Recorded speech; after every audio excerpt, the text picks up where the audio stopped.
So it's been a while since I made a COD video. The last one I made was on the Spaz 12 shotgun that got added with Season 4 Reloaded, and that was just a huge disappointment. But yeah, nothing's really happened with COD since Season 4 Reloaded came out, and there wasn't a huge amount of content that came out anyway, plus X-Defiant exists, so I've been playing that a lot. But today we've got some leaks talking about Black Ops 6, and specifically Warzone that I want to talk about, and this is mostly with the integration of Black Ops 6 and Warzone. So as you guys know, every year with the premium release of COD, that premium release gets integrated into Warzone, which has been the case for the past 5 years now almost. That is wild to think about, by the way, that Warzone is going to be 5 years old next year. But anyway, every time we've had a new premium release for Call of Duty, we've always had that premium release integrate into Warzone, adding all the guns, adding new maps. It's basically a huge overhaul for the current Warzone that we have, and that was definitely the case with Modern Warfare 3 as well. I mean, Warzone 2 to Warzone 3 are like two completely different games. I mean, it's not even officially called Warzone 3, it's just called Warzone, but people deem it Warzone 3 because of how much it changed from Warzone 2. And it seems like the integration with Black Ops 6 and Warzone is going to be no different. And we've only got a handful of leaks to talk about today, but these leaks basically could change the entire game as we know it. Now, the first thing I want to talk about is with the wildcard system. As you guys probably know, in the Black Ops series, wildcards are basically a staple of the Creator class in there. These wildcards might allow you to have more attachments on your guns, they might allow you to have more perks, whatever the wildcard may be.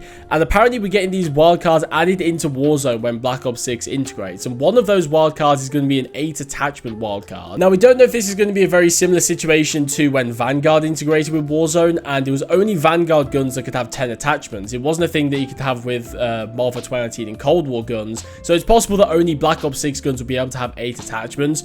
But either way, I'm not a huge fan of this personally. I just think anything more than 5 attachments kind of clutters up the system, if that makes sense. And if I'm being honest, I'm not a huge fan of the Creator class in Warzone as it is, but I think adding wildcards on top of that is gonna kind of make it even more crazy. Like, I don't know, I feel like it's gonna be a balancing nightmare being able to have 8 attachments on your guns as well. I mean, it's bad enough as it is with the Superi, for example, running rampant, but imagine a Superi with 8 attachments. I mean, that's what it's gonna be with the Black Ops guns. I mean, we don't know how overpowered the Black Ops guns are gonna be in Warzone when it integrates. But yeah, I just think simple is better in Warzone. I think that's definitely apparent with this next change that's happening as well. Apparently, the backpack system that we currently have in Warzone is being completely removed, and it's basically going to work exactly the same as it did in the original Warzone. So I imagine you're not going to be able to carry as many armor plates as you can now, where you can carry 18. You won't be able to stack stims, throwing knives, grenades, armor plates, any of that. It's just going to revert back to what it was originally, and you're going to have your ammo slots,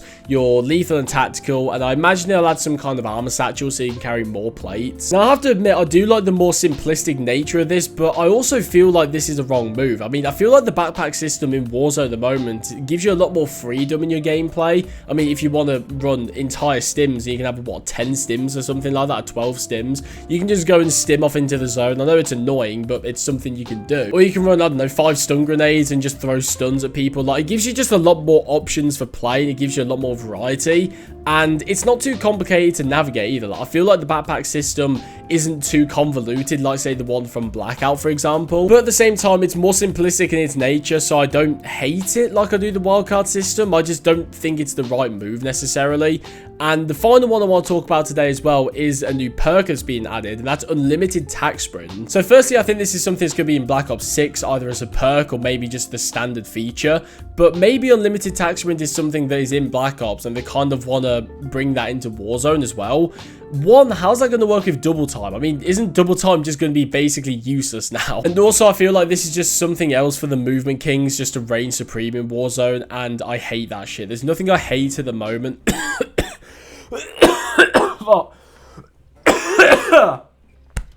Oh, shit. But yeah, this is something, once again, is going to add to the Movement King skill gap, and I just hate that. I'm not a huge fan of this, and how's it going to work with double time as well? I mean, surely they're just going to have to remove double time, unless it takes up another perk slot. Maybe it's a perk 2 or perk 3 slot instead of a perk 1. Oh yeah, and the final thing as well is that apparently Verdansk has been delayed from Season 1 of Black Ops 6 to sometime during the mid-life cycle of Black Ops 6, and Urzik is just going to receive some gameplay updates and map updates to basically compensate for that not coming. Now, you guys might remember in the previous video, I thought the Verdansk was supposed to be coming sometime in Modern Warfare 3's life cycle, but apparently they were saving it for the Black Ops 1 integration, but apparently now that's been delayed even further. So maybe they're going to save it for the 5-year anniversary of Warzone. You know, happy 5 years, here's your shit map back. Oh yeah, and also ranked play season 1 as well of Black Ops 6 as well, on Urzikstan, obviously. We've already got it on Resurgence. So that's about all the leaks I have to talk about today. Credit for that, by the way, goes to Bob Network UK on Twitter, or X. I don't think I've ever met a single person who actually calls it X. I mean, everybody calls it Twitter. I don't know why they changed it to X. It sounds so sneaky.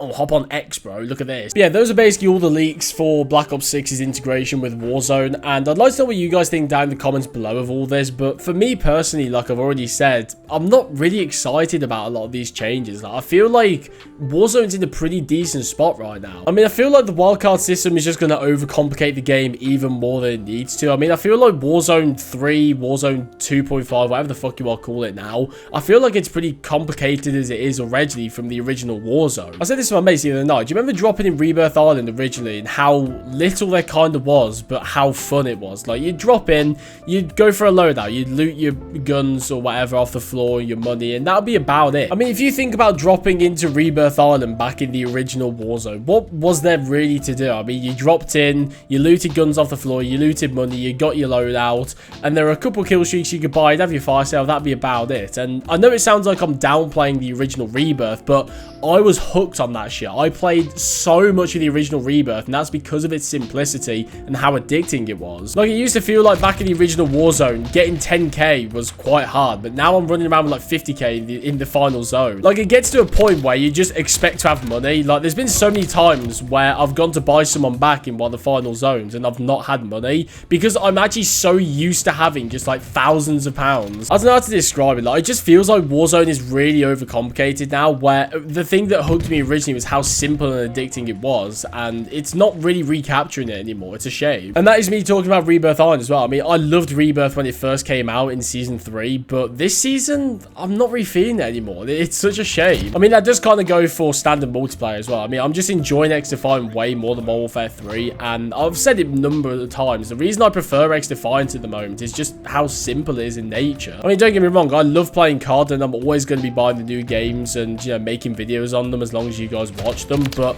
I'm just not enjoying it as much as I usually do at the moment, especially because X-Defiant here sort of fill that void, and it's kind of made me realize what I've been missing all this time. Like, I kind of miss the original COD and what it used to be, but now Warzone's here. It's kind of got its grubby little paws and everything has to surround Warzone. But I have to say, I'm still really excited for Black Ops 6. I mean, Black Ops 6 is probably the only thing that's keeping me interested in COD at the moment, because nothing else is hooking me. I mean, Black Ops 6 just sounds like the answer to all of our prayers for the past 5 years, I think, and I'm really excited for it, but I am also a little bit cautious on my optimism. I don't want to place my faith too deep into it, because I mean, look what happened with Modern Warfare 2. I mean, I genuinely thought before Modern Warfare 2 came out, like before the beta, I'd say, I genuinely thought that Modern Warfare 2 was going to be one of the best games we've ever had for COD.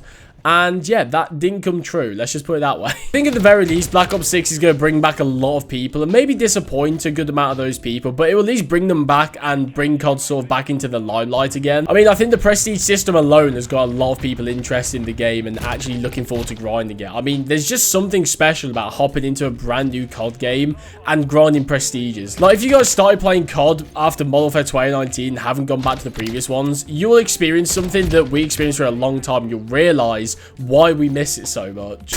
This guy came bottom and he put easy. I rate that. That's funny. I mean, let me know down in the comments what you guys think of all these leaks we've talked about today. But for me personally, this doesn't really do a lot for me. I mean, I'm excited for Black Ops 6 for the multiplayer, and I could really care less about what happens to Warzone after that. I mean, don't get me wrong, I still enjoy Rebirth, and I still play Rebirth to this day, and I probably will up until Black Ops 6 comes out. But ultimately, when we're talking about Black Ops 6 and its effect on COD, I'm thinking about multiplayer. I don't care about Warzone. It could die off for all I care, like I said.